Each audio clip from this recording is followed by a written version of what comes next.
Okay, today we're going to be talking about the universal cheat code. Yes, we're talking about universal law. If you haven't heard about universal law, don't trip. I got you. So, just to give you a background, so I grew up in the church as a Christian. Um, I remember Bible study. My parents we was immersed in it. We did Bible studies, we did choir, we did all of that good stuff. So I studied a bit, right? I'm being modest. I studied a bit, went to college, studied some religion there, and I started kind of branching out and learning about different religions and things of that nature. And I noticed, like, it seems to me like the core values and the core systems have these patterns that I have seen, for years. It's like, okay, seems like they all have the same core belief, different methods and how to carry it out, but it had a common thread. And then around somewhere in my mid 30s, I came across universal law, and it brought everything together. It was just like what the religions was trying to teach me, but giving me a watered down version, based on someone else's control system. I got nothing against it, but universal law was the missing piece of the puzzle for me. For me, I don't know about anybody, but it was for me. So much so that I said, whenever I write my first book, I'm gonna write it about universal law because I feel like this is something that people should know about. So here I am talking about it, and letting you guys know, hey, I did write a book a few years ago about it, and it's called Key's Guide to 14 Universal Truths. You can definitely get the first chapter free. I always get first chapters free. Take a look. If you like it, the book's only $8. Not trying to get rich. I just want to make sure that I get compensated for my time and effort, and it's reasonable so everybody can have it if they want to see it. So without any more backstory, let's talk about universal law. So the first law is divine oneness. Now, when you learn these laws, it's gonna help you change how you see the world, right?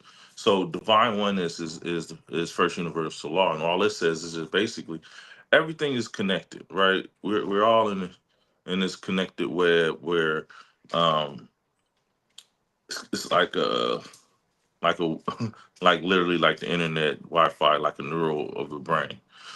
And here's a perfect example. If you ever been going through something and a friend might call you just to check on you, and it was what you needed when you needed, that's kind of like how the law of divine oneness works. It's just saying that we all connected on this universal consciousness, and tapping into that is everything. So let's talk about the next law. The next law that we'll be talking about is the law of vibration. Now, this is important, and this is how it's all connected. Even with the law, and even with the universal laws, the laws are still connected. That's what makes it so dope.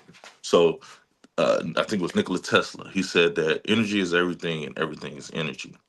And what he was saying was basically everything is vibrating, it's moving, right, at this fast pace.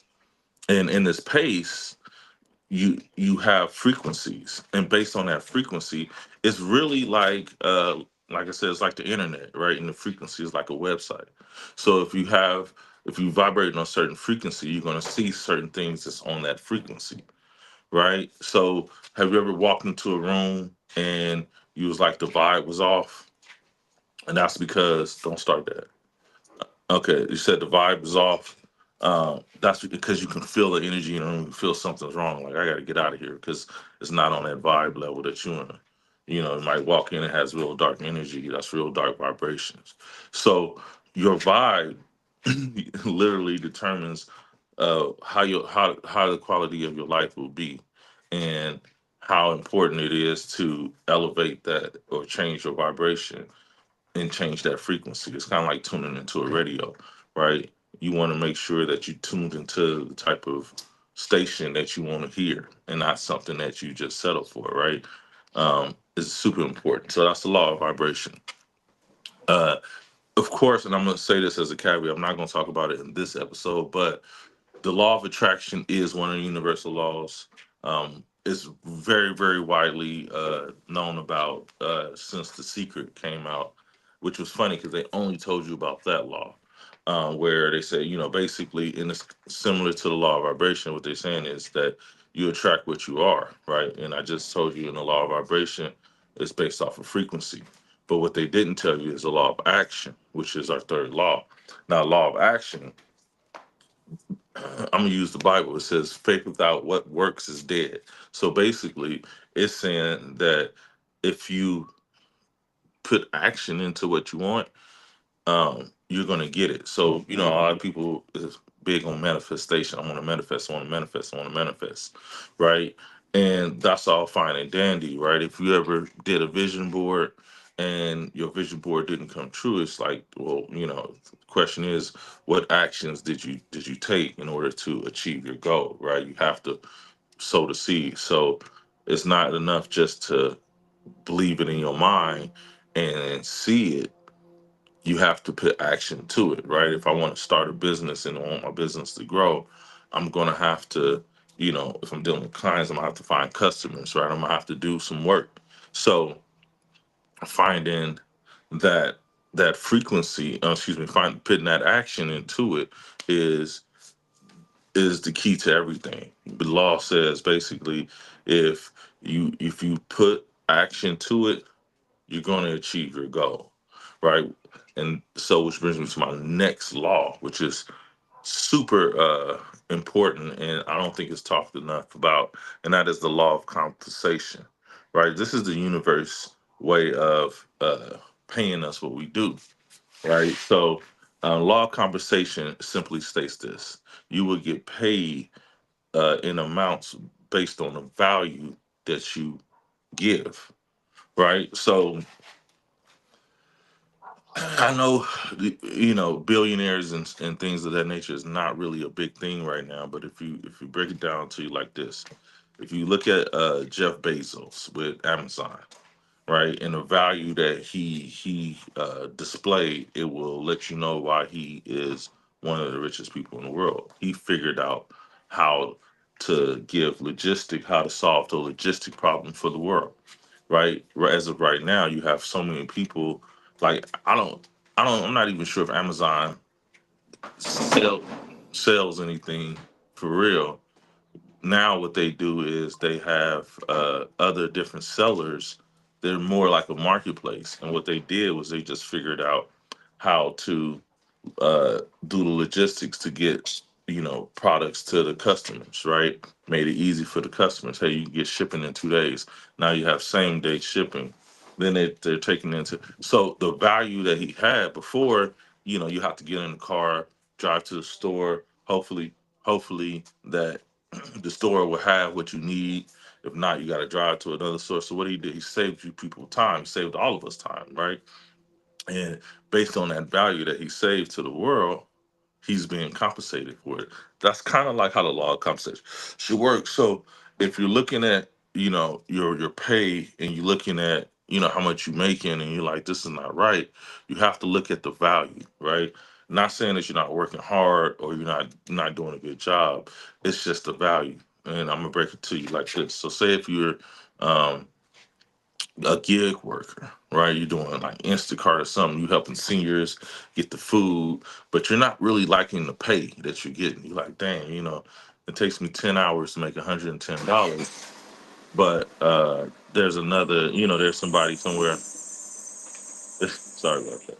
There's somebody somewhere, um, selling T-shirts online, and they're making, $200 an hour selling t-shirts, and you're like, how's that work? Well, the thing is this: whoever built the system that allows you to make money part-time, helping seniors, that they added the value. You, even though you're doing the physical labor, you are just kind of like a cog in their system. So understand that the value that you create, right? God bless the child that has his own.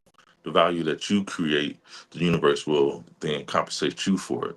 But if someone else created a system and you're just playing a part in that system, you might not be as compensated to the degree in which you should.